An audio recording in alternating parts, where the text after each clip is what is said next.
सिखों की धार्मिक और राजनीतिक गतिविधियों का केंद्र पंजाब है, लेकिन वहां दोनों मोर्चों पर हलचल मची हुई है। सिखों की सर्वोच्च संस्था अकाल तख्त साहिब में जत्थेदारों को हटाने का विवाद गरमाया हुआ है। अकाल तख्त का मौजूदा घटनाक्रम शिरोमणि अकाली दल से जुड़ा हुआ है। इसे अकाली दल बादल भी कहा जाता है, लेकिन यह दल पंजाब में दिनों दिन हाशिए पर जा रहा है। सिखों में इसकी कोई साख नहीं बची है। इन सारी वजहों से सिखों की धार्मिक और राजनीतिक सियासत गर्मा उठी है, जिसकी प्रतिक्रिया अमेरिका और कनाडा तक हो रही है। पंजाब में पंथक सियासत में तीन मुख्य ध्रुव हैं।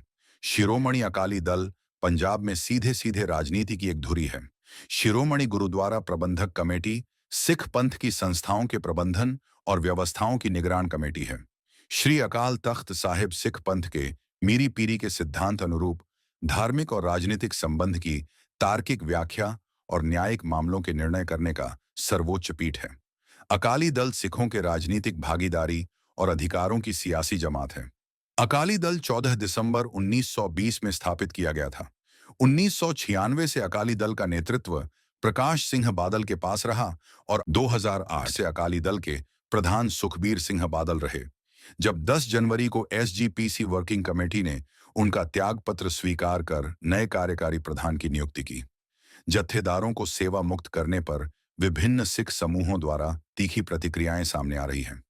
हटाए गए तीनों जत्थेदार 5 जत्थेदार साहिबान में से हैं, जिन्होंने 2 दिसंबर को श्री अकाल तख्त साहिब से अपने हुक्म में सुखबीर सिंह बादल को अकाली दल की प्रदेश में सरकार के समय उनके कार्यकाल में हुई पंथ के प्रति गलतियों पर सजा सुनते हुए तनख्वाहियां घोषित किया था और प्रकाश सिंह बादल को दिए गए पंथ रत्न फख्र ए कौम के खिताब को वापस लिया था।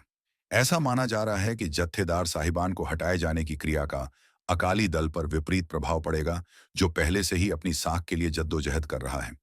शिरोमणि गुरुद्वारा प्रबंधक कमेटी के इस प्रकार निर्णय लेकर जत्थेदार को हटाने से सिख पंथ में एक नए विवाद को उठा दिया है और हर तरफ इसकी निंदा हो रही है। इसे अकाल तख्त साहिब की पवित्रता और प्रतिष्ठा को कमजोर करने, हानि पहुंचाने के रूप में देखा जाने लगा है। यह घटना सबसे पहले हटाए गए जत्थेदार ज्ञानी हरप्रीत सिंह को हटाने के 1 महीना बाद अमल में आई है। एसजीपीसी के कार्यकारी सदस्य जसवंत सिंह पुढ़ैन ने कहा है कि दोनों जत्थेदार साहिब मुख्य ग्रंथी के रूप में अपनी सेवाएं जारी रखेंगे। एसजीपीसी की इस अंतरिम कमेटी के कदम को सिख संगत की जन भावनाओं को ठेस पहुंचने वाला कहा जा रहा है। अब ज्ञानी कुलदीप सिंह गड़गज, जो 2001 से एक कथावाचक को तख्त श्री केसगढ़ साहिब का जत्थेदार नियुक्त किया गया है और अकाल तख्त साहिब के कार्यकारी जत्थेदार की अतिरिक्त जिम्मेदारी दी गई है। संत बाबा टेक सिंह को तख्त दमदमा साहिब के जत्थेदार नियुक्त किया गया है। कुछ समय पहले ज्ञानी रघुबीर सिंह ने जत्थेदार ज्ञानी हरप्रीत सिंह को तख्त दमदमा साहिब से हटाए जाने पर सार्वजनिक आपत्ति जताई थी। जत्थेदार ज्ञानी रघुबीर सिंह ने यह भी कहा है कि 2 दिसंबर 2024 को अकाल तख्त से जारी हुक्म के अनुसार अकाली दल के पुनरुत्थान और संरचना में अपेक्षित बदलाव करने के लिए नए रूप से भर्ती करने के जो आदेश दिए गए थे, उस पर भी अकाली दल की वर्तमान नेतृत्व का सहयोग नहीं मिल रहा है। जत्थेदार साहिब के इस बयान के मायने लगाए जा रहे हैं कि उन्होंने सुखबीर बादल गुट द्वारा चलाई गई भर्ती प्रक्रिया से असहमति जताई है। पिछले साल 2 दिसंबर को अकाल तख्त से शिरोमणि अकाली दल की वर्किंग कमेटी को निर्देश दिए गए थे कि 3 दिनों में सुखबीर सिंह बादल का त्यागपत्र मंजूर किया जाए और अकाली दल में अगले 6 महीने में चुनाव करवाने के लिए पैनल का गठन किया जाए। पंथक सियासत में एक बड़ी हलचल इस पूरे प्रकरण के बाद हो रही है। अकाली दल का राजनीतिक जनाधार पहले ही सुखबीर सिंह बादल के नेतृत्व में बड़े पैमाने पर खो हो चुका है। अकाली दल के असंतुष्ट नेताओं का एक धड़ा भी सुखबीर सिंह बादल के नेतृत्व को अस्वीकार करके अलग हो चुका है। बदलती परिस्थितियों में अब अकाली दल को गंभीर चुनौतियों ने घेर लिया है। सबसे बड़ी चुनौती सुखबीर बादल को विक्रम सिंह मजीठिया से मिलती लग रही है।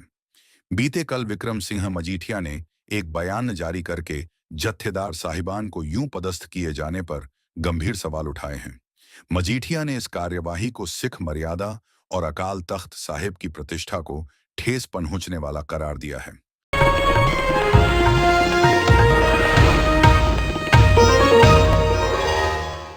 Copyright disclaimer. Under Section 107 of the Copyright Act 1976, allowance is made for fair use for purposes such as criticism, comment, news reporting, scholarship, and research.